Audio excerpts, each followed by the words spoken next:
नमस्कार दोस्तों। राहुल गांधी के अमेरिका दौरे के बारे में कौन नहीं जानता। वैसे तो उनके हर दौरे के बारे में हर कोई जान ही लेता है क्योंकि वो सुर्खियों में बना रहता है। पिछली बार राहुल ने बाहर की यूनिवर्सिटीज़ में जाके काफ़ी कुछ भारत के खिलाफ बोल दिया था और ये कह दिया था कि भारत में जो है डेमोक्रेसी ख़त्म हो गई है, गणतंत्र ख़त्म हो गया है, सब कुछ बर्बाद हो गया है और यहाँ पे जो है एक तरह की सत्ताधारी पार्टी जो है कब्ज़ा करके बैठ गई है, फलाना ढिमकाना। आप जो है बाहर कि जितने भी देश हैं उन्हें यहाँ आके मदद करनी चाहिए।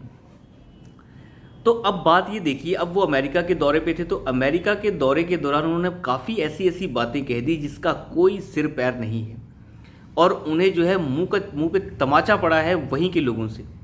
वहीं की सरकार ने राहुल के मुंह पे एक तमाचा जड़ दिया है और ये बता दिया है कि फालतू की बकवास ना करें, रिलेशंस को ख़राब करने की कोशिश बिल्कुल ना करें। और आज तो जयशंकर ने भी खूब हमला बोला है राहुल गांधी के ऊपर कि आप बाहर जा रहे हैं नेता के तौर पर तो भारत की संप्रभुता के खिलाफ बाहर जाके क्यों बात कर रहे हैं। बाहर जाके आप ये कह रहे हैं कि भारतीय जनता पार्टी से हम जीत नहीं पा रहे।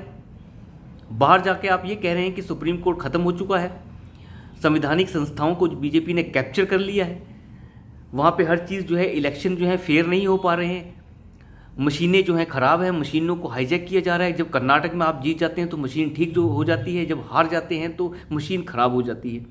इस तरीके की घटिया आदमी, ये घटिया आदमी वहाँ जाके कर रहा था। इस तरीके की घटिया बातें करने के सिवाय इनके पास कुछ और है भी नहीं। देखिए, ये बात करने का तरीका नहीं होता। जब हम इतने बड़े प्लेटफॉर्म पे जा रहे हैं, इतने बड़े नेता आप हैं, ये चीज़ बताती है कि आप एक घटिया तरह के निचले स्तर के नेता हैं। मशीनें ख़राब हैं, कर्नाटक में मशीनें ठीक हो गई। देखिए, ये किस तरह की मानसिकता को दर्शाता है। हिमाचल में ये चुनाव जीत गए तो मशीनें ठीक थी, लेकिन जब हार जाते हैं तो मशीनें खराब हो जाती हैं। इसे बोलते हैं ओछापन और बिना दिमाग वाले नेता। तो बाहर जाके ये कहना कि हमारी संवैधानिक संस्थाएं खत्म हो गई हैं, ऐसे आदमी को यहाँ पे चौराहे पे खड़े करके ये पूछा जाना चाहिए कि भाई साहब ज़रा जवाब दीजिए कि यहाँ की संवैधानिक संस्थाओं की बेइज्जती कैसे की आपने।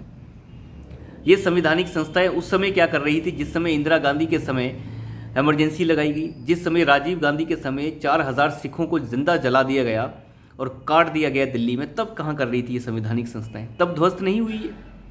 फालतू की बकवास करने के सिवाय इस आदमी के पास और कुछ नहीं।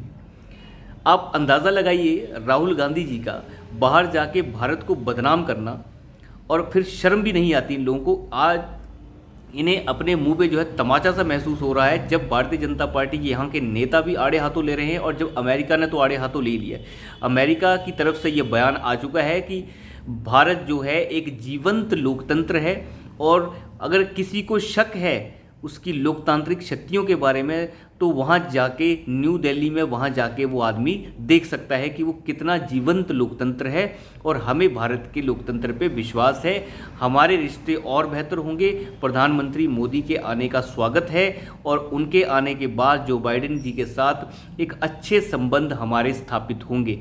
अमेरिका ने इस बयान से राहुल गांधी के मुंह पे एक भयंकर तमाचा जड़ा है कि आप यहाँ आके द्वेषपूर्ण बातें ना करें ताकि देशों के बीच में द्वेष बने। अगर आप यहाँ के एक विपक्षी नेता के तौर पर जा भी रहे हैं तो बाहर जाकर आप ये नहीं कह सकते कि यहाँ की संस्थाएं बर्बाद हो गई हैं। कमाल की बात है। ये तरीका है बात करने का? इस तरीके से कभी कोई बात करता है? खलल ये है मन के अंदर कि भारतीय जनता पार्टी जीत क्यों रही है, ये हारते क्यों नहीं, हम क्यों नहीं जीत पा रहे हैं। ये खलल है दिल के अंदर, यही खलल है जो जाता ही नहीं। क्यों जीत रही है पार्टी, हम क्यों नहीं जीत पा रहे हैं। मोदी हारता क्यों नहीं, हम क्यों नहीं जीत जाते। इसीलिए ऐरे गहरे मुद्दे उठाए जाते हैं।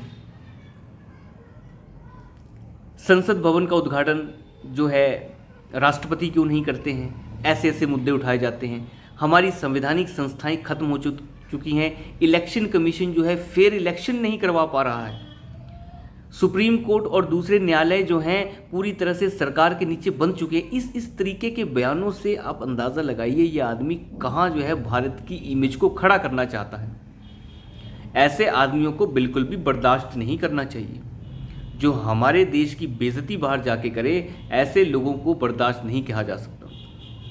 जो सुबह शाम गोदी मीडिया बकते रहते हैं उन्हें कम से कम शर्म आनी चाहिए कि इस तरीके के बयान तो कभी इंदिरा गांधी के वक्त भी नहीं दिए गए। इंदिरा गांधी भी और इंदिरा गांधी ने जितना मीडिया को अपने पाँव के नीचे दबा के रखा, उतना अभी प्रधानमंत्री मोदी ने कभी प्रयास भी नहीं किया है। अगर ये प्रयास कर दिया होता तो तुम लोग यहाँ पे होते ही नहीं। जिनकी दुकानदारी बंद हो चुकी है वो कहते हैं दूसरे मीडिया को गोदी मीडिया, और कुछ नहीं। हर मीडिया का अपना एक स्तर है बात करने का, दिखाने का।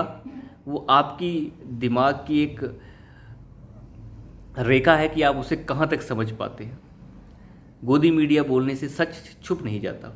ये गोदी मीडिया बकने वाले जो हैं, इनके पिछवाड़ों में इतना दर्द नहीं होता कि जब साक्षी को मार दिया जाता है दिल्ली में तो ये लोग खबर ही नहीं दिखाते। रवीश जैसे सूतिए आज तक इन्होंने खबर ही नहीं दिखाई। किसके बारे में? साक्षी के बारे में, कि उसकी हत्या हो गई। क्यों? क्योंकि इन्हें देखने वाला एक वर्ग है जिसने उसकी हत्या कर दी है, और उस वर्ग को ये बदनाम नहीं करना चाहते। ये इतने घटिया टाइप के लोग हैं। उसके बाद दूसरे भी हैं, अजीत अंजुम हैं, ये सभी 2-4 और भी अभिसार हैं। इन्हें बस एक ही, इनकी सारी की सारी खबरों की अगर आप हेडलाइन उठाएंगे तो ज़्यादा नेताओं के बारे में बातचीत ही नहीं होगी। सिर्फ एक ही चीज़ होगी, हर थंबनेल पे आपको मोदी नेम मिलेगा और कुछ मिलेगा ही नहीं। जैसे हम बात करते हैं कभी शरद पवार की, कभी किसी की, कभी किसी की, लेकिन वहाँ पे सिर्फ मोदी की बात होती है, और गोदी तो हर दूसरी तीसरी वीडियो के थंबनेल में लिखा ही होता है। खैर, ये सब ड्रामे तो चलते रहेंगे, इनके बस का है नहीं कुछ भी। इनकी दुकानदारी बंद है तो दुकानदारी जो थोड़े बहुत जो इस तरीके के यूट्यूब से चैनल से जो कमाई होती है वो हो रही है। खैर, लेकिन मुझे लगता है कि सरकार को थोड़े ठोस कदम उठाने चाहिए कि इस तरीके जो राहुल गांधी जैसे नेता जो बाहर जाके भारत को बदनाम करते हैं, ऐसा नहीं होना चाहिए। ऊपर से राहुल की मुश्किलें वैसे भी बढ़ने ही वाली हैं। अभी जहां से वो वायनाड से पहले सांसद थे, निर्वाचन आयोग जो है काफ़ी ऐसे संकेत दे रहा है कि वहाँ पर उपचुनाव जल्दी करवाया जा सकता है, क्योंकि कोर्ट में केस राहुल गांधी का चल ही रहा है। तो मुझे लगता है वायनाड से उपचुनाव की घोषणा निर्वाचन आयोग बड़ी जल्दी कर सकता है। मुझे लगता है जल्दी से जल्दी चुनाव कराने चाहिए और ऐसे नेताओं को जो है सबक मिलना चाहिए। सरकार की तरफ से भी ऐसे ठोस कदम उठाए जाने चाहिए कि जो आदमी बाहर जाके देश को बदनाम कर रहा है, यहाँ की संवैधानिक संस्थाओं के ऊपर अगर सवाल खड़े कर रहा है, तो उसे यहाँ की न्यायपालिका के कटघरे में खड़ा करना बहुत आवश्यक है। अभी इनके मुँह थोड़े खुले हैं, बाद में जाके और खुल जाएंगे। अगर आपकी बातों में सच्चाई नहीं है तो इसका मतलब ये नहीं है कि मुंह फट होके कुछ भी कह दिया आपने। तो अभी के लिए इतना ही। धन्यवाद।